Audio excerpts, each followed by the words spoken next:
One of the biggest decisions which the entrepreneurs or the first time investors face is should you start a business from the scratch or should you buy an existing one? Most of the time people answer this emotionally, but professionals answer it strategically. So today we are going to break down the real differences so that you can make your right choice and the right selection of your investment or your first business based on the business structure, your capital investments, and your risk tolerance. Hi, I'm Rahil Sheikh, based in Virginia, and through my platform as Acquisitions LLC, I help businesses and investors or first-time entrepreneurs to structure their first business, launch and scale their businesses, or buy and sell their businesses across multiple industries. And before any business begins, the very strategic question comes in: should you buy the business or should you build from the scratch? So let's dive deep and understand the differences between the both. Starting a business gives you something very powerful, and that is control. Yes, when you are starting your own business, so it's like your brainchild, right? So you have a complete control on the business. You design the brand, you choose the name of the business, you choose the operations, the customer services, the business development, the growth strategies. So basically, you build the way you exactly want the business to be. And that is one of the primary reasons many successful companies, they start from zero. But starting a business from the zero requires a lot of preparations, because if you do not structure it well, then it becomes a very costly and expensive experiment. And let me clarify one very big myth about starting a business. Starting a business is not risky. Starting without a pattern or without a plan is risky. And that's where most of the founders fail. And that's why the startups has a 90% failure rate. And as compared to that, buying an existing business offers something different. That is called a speed. Instead of building something from the scratch, you directly get an access of everything with regards to the customers, your infrastructure, your proven, tested business model, your product market fit, your revenues, and the whole idea validation. But buying business also requires a discipline, because not every business is ready to be acquired.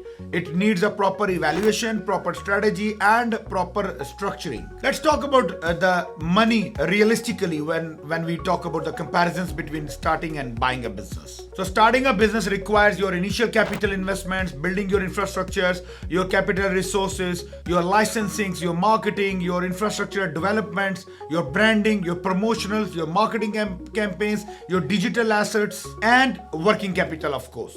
And one of the biggest challenge in that is the revenue generation still takes time, because when you start a business, you need to have a ramp up period for any business to start, launch, and scale and start producing a revenue. And you have to wait for that, and you have to struggle. So you must be ready for it so that that delay can be fully planned and controlled. As compared to that, buying a business requires acquisition capital, your due diligence, your understanding of the business model and the business, the industry, your transition planning, and your working capital. But the benefit is that the revenue may be already existing and the business might be already profitable, and that reduces the ramp up time period. When it comes to the risk factors in comparisons of the both starting versus buying a business, so you need to understand that every business carries the risk. The only difference is what path of the risk is involved in each segment. So for example, the risks involved in a business startup would be like your market uncertainty. You are not sure whether your product or service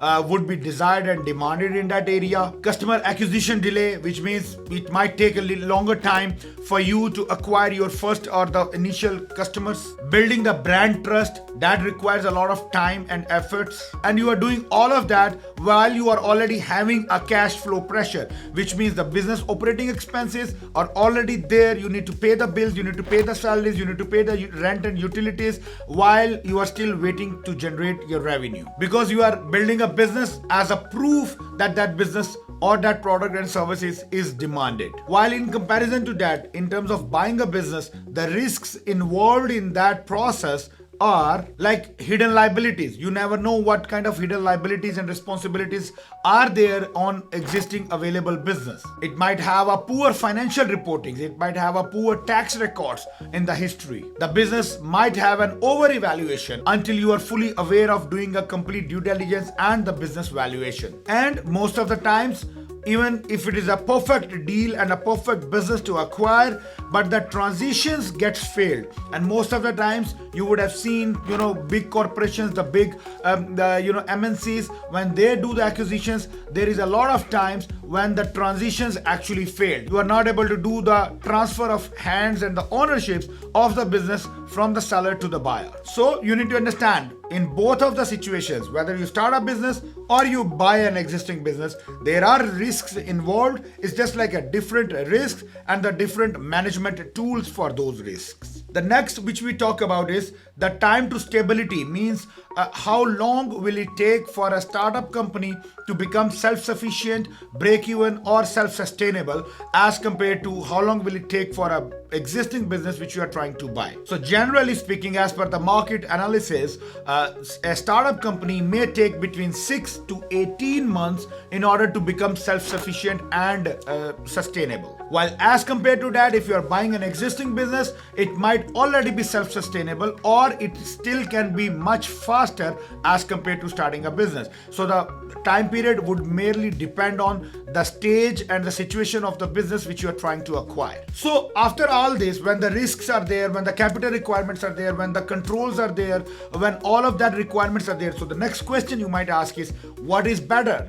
Should you start a business or should you buy a business? So naturally, the choice is yours, but to help you make your right decision, let me give you some of the parameters. You can choose to start a business if you want a full control on your business, and if you know you have done the market validation that your industry which you are trying to launch in is a growing industry, you have a strong and validated proof of concept, which means the product or service which you are trying to launch, that is been already proven in the market that it has a good demand. Most important is that you have a patience and a working and operating capital with you, that you can actually peacefully, nicely sit and calm down while you wait the business to grow and expand. And you should have a belief that you are building something scalable with the right market potential. If you see around you, so most of the most successful businesses in today's market have been started from scratch. They have never been bought or sold. But you need to also compare it.